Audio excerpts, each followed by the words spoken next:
We're going to look at economic inequality from the 2016 paper. So we have a pie chart here about coffee and where do the profits go. So we have growers who are green, 10%, exporters, red, 10%, shippers and roasters, grey, 55%, and retailers, we don't know the answer to that yet. We have to figure it out though. So what percentage of the profits from coffee production are received by shippers and roasters? Shippers and roasters are grey, 55%. That is your answer there. So I'm going to write this down for you now. Next one then, calculate X, the percentage of profits from coffee production received by retailers. Okay, so it's like a quarter of it. Quarter is 25%. Add all these up. 55 plus 10 is 75. Minus 75 from 100, you're going to get 25%. Now, explain 2 negative impacts of unfair trading on the economies of the developing world. A developing, very important to say that. So it's developing, so it's third world, okay?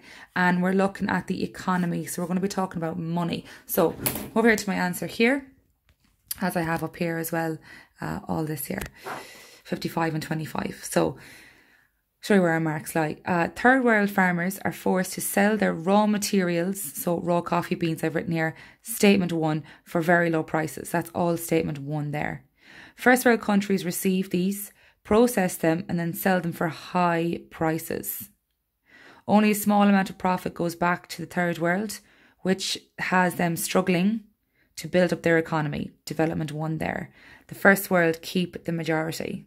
Okay, so it's like the farmers over in the third world, they give beans over in the first world. Over here, we process them and sell them for very, very high prices. Number 2 then, talking about the economy again.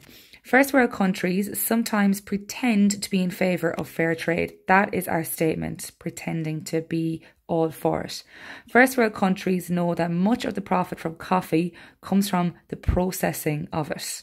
Not from the actual raw material, but from the processing of it. So they higher taxes on any processed coffee beans that leave the third world. This discourages the third world from processing any and getting more money. So if they want to process it, they have to pay higher taxes. The first world put these high tariffs or high taxes on the country. Okay, and then our last question, name an example of a country in the developing world affected by unfair trade. And all it says there is name. I've written down Brazil and I've just written down the coffee trade. That's our answer.